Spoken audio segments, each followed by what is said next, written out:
श्री स्वामी समर्थ. वटपौर्णिमा आपल्या सगळ्या स्त्रियांचा हा आवडतीचा सण आहे. कारण या दिवशी आपण अगदी नटून थटून अगदी वडाच्या झाडाची पूजा करत असतो. तर वटपौर्णिमेच्या दिवशी सौभाग्यवती स्त्रियांनी या रंगाची जर साडी नेसली, 2 ते 3 रंग आहेत, त्या रंगाची जर साडी तुम्ही नेसली आणि पूजा केली तर त्याचं दुप्पट फळ तुम्हाला मिळेल. हे रंग जे आहेत ते अतिशय शुभ फळ देणारे आहेत.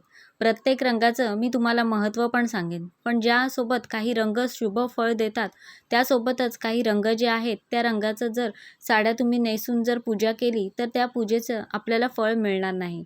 कारण ते अशुभ रंग मानले जातात. तर वटपौर्णिमेच्या दिवशी कुठले रंग घातल्याने आपल्याला काय फायदा होणार आहे आणि जास्तीत जास्त सकारात्मक लहरी निर्माण होऊन पूजेचे संपूर्ण फळ कसं मिळेल, तर या उपायाविषयीची संपूर्ण माहिती जाणून घ्यायची असेल तर व्हिडिओ स्किप न करता संपूर्ण बघा.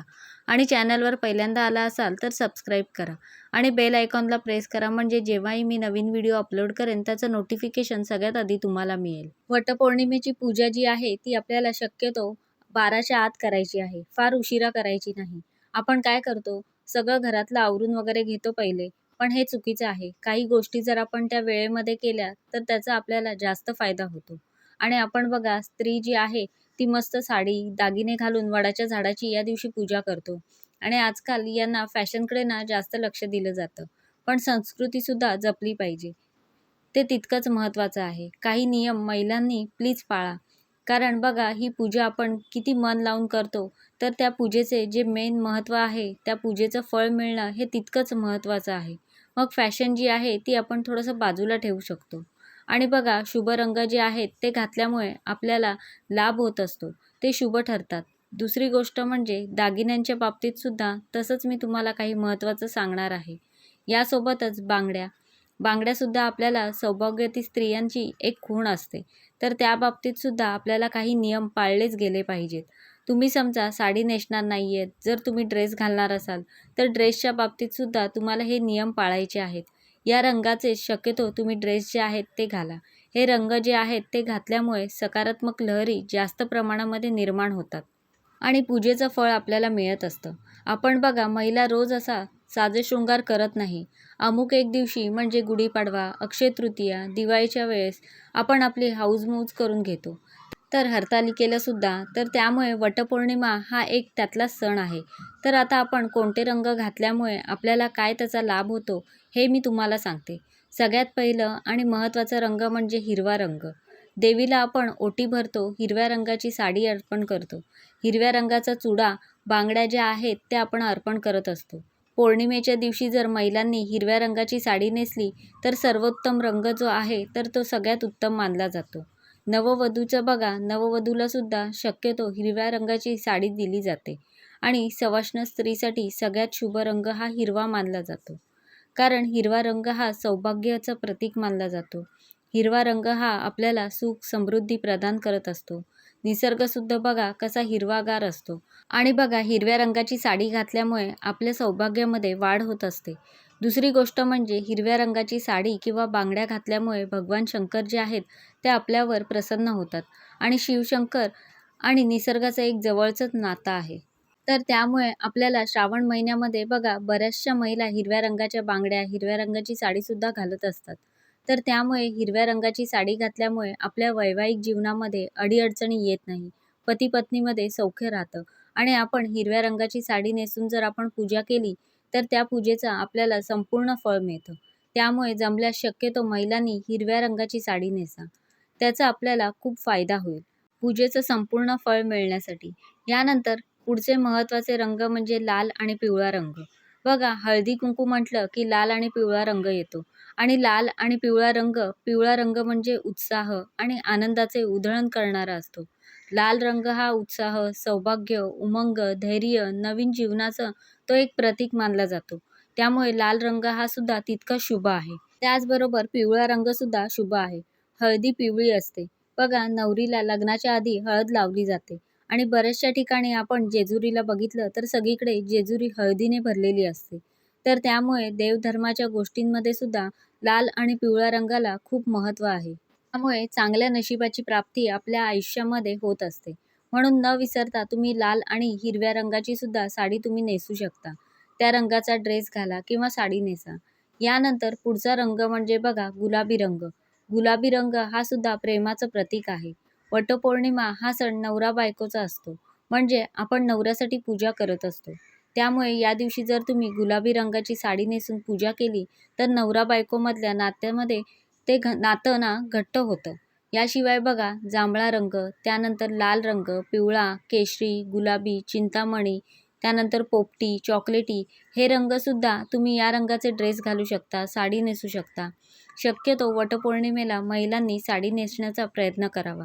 कशीही आपल्याला नेसता येत असेल तरीही कमीत कमी पूजेपुरती तरी या रंगाची साडी नेसा. ड्रेस घालणं शक्यतो टाळा. यानंतर बघा हे झाले शुभ रंग. या रंगाचे वस्त्र परिधान करून जर तुम्ही पूजा केली तर 100% त्या पूजेचं तुम्हाला संपूर्ण फळ मिळेल. कारण प्रत्येक रंग जो आहे तर त्या रंगामध्ये काहीतरी सकारात्मक, नकारात्मक शक्ती खेचून घेण्याची ताकद असते आणि त्याचा कुठे ना कुठे आपल्यावर परिणाम होतो. आपण जे काही कपडे घालत असतो ना, तर त्याचा आपल्या आयुष्यावर खूप मोठा परिणाम होत असतो. तर त्यामुळे नक्कीच तुम्ही हे जे रंग आहेत, जे मी तुम्हाला सांगितले, त्याचं सुद्धा खूप महत्त्व आहे. जमल्यास हिरव्या रंगाची साडी घाला. नाही जमलं तर इतर रंगसुद्धा तुम्हाला सांगितलेले आहेत. आता कोणत्या रंगाची साडी आहे ती नेसू नये, तर सवाष्ण स्त्रियांना माहितीच असेल की पूजेच्या दिवशी, शुभ दिवशी, सणासुदीच्या दिवशी आपण शक्यतो पांढऱ्या आणि काळ्या रंगासोबत डार्क निळा रंग हे 3 रंग जे आहेत ते शक्यतो तुम्हाला टाळायचे आहेत. बघा पूजेमध्ये काळा आणि शक्यतो पांढरा रंग आपण कधी वापरत नाही.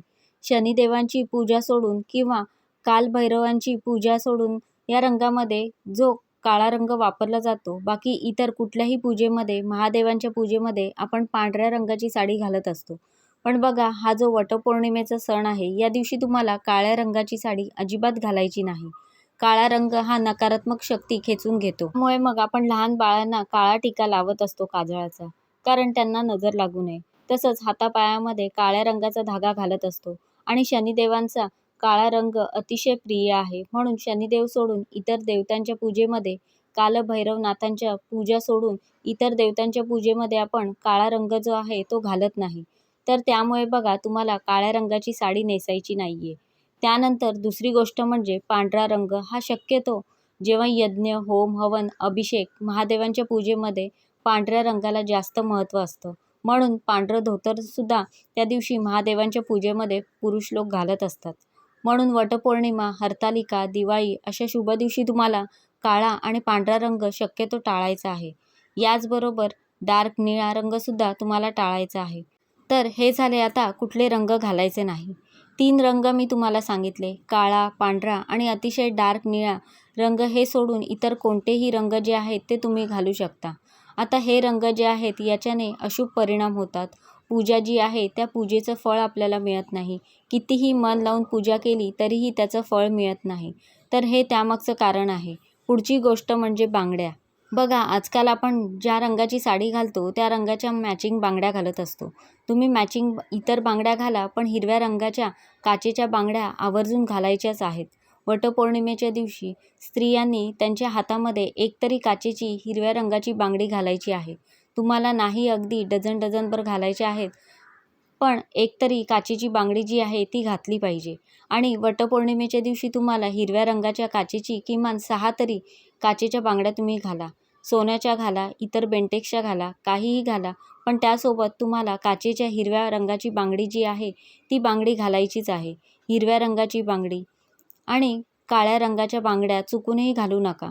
काळ्या, पांढऱ्या या रंगाच्या बांगड्या तुम्हाला घालायच्या नाही आहेत. तुम्ही इतर फॅन्सी तुम्ही काहीही घाला, कडं घाला, ब्रेसलेट घाला, पण त्यासोबत हिरव्या काचेच्या बांगड्या ज्या आहेत त्या आवर्जून महिलांनी वटपौर्णिमेच्या दिवशी घाला. कारण यामुळे काय होतं, आपण ही पूजा आहे आपला संसार टिकवण्यासाठी, आपल्या पतीला दीर्घायुष्य मिळण्यासाठी करत असतो. तर त्यासाठी हे सवाष्ण महिलेची खूण म्हणून हिरवा चुडा जो आहे तो ओळखला जातो. त्यामुळे त्या दिवशी आपल्याला हिरव्या रंगाच्या काचेच्या बांगड्या घालायच्या आहेत. यानंतर टिकली. टिकलीसुद्धा बघा या दिवशी काळ्या रंगाची, पांढऱ्या रंगाची टिकली लावू नका. फॅशनमुळे आपण या गोष्टी करत असतो, पण आपल्या लक्षात येत नाही की ही चूक असते आणि मग आपण मन लावून पूजा करतो तरीसुद्धा काही मग अडचणी यायला लागतात. तर त्यामुळे बांगड्यांच्या बाबतीत, साड्यांच्या बाबतीत, टिकलीच्या बाबतीत या गोष्टी ज्या आहेत त्या नक्की लक्षात ठेवा. अतिशय हा शुभ दिवस आहे, खूप आनंदाने साजरी करा. सुखाने संसार करा. भांडणं तर होतच असतात. बघा, नवरा बायकोचं आयुष्य म्हटलं म्हणजे भांडणं होत असतात. पण अशा शुभ दिवशी वादावादी करू नका. पुरुषांनी सुद्धा तितकंच त्याला महत्त्व द्या. कारण बघा, स्त्री आपल्यासाठी उपवास करणार आहे, पूजा करणार आहे. पुरुषांच्या दीर्घायुष्यासाठी ती महिला पूजा करत असते. तर त्यामुळे तुमचंसुद्धा तितकंच काम आहे की काही घरामध्ये वादावादी, कटकटी होणार नाही या गोष्टीकडे काळजी घ्या. तर अशा प्रकारे मी तुम्हाला संपूर्ण माहिती देण्याचा प्रयत्न केला आहे. कसा वाटला तुम्हाला आजचा व्हिडिओ मला नक्की सांगा. आवडला असेल तर लाईक करा, जास्तीत जास्त लोकांपर्यंत शेअर करा आणि असेच छान छान व्हिडिओ पाहण्यासाठी आजच आपल्या स्वामी माझे गुरु या चॅनलला सबस्क्राईब करा. धन्यवाद.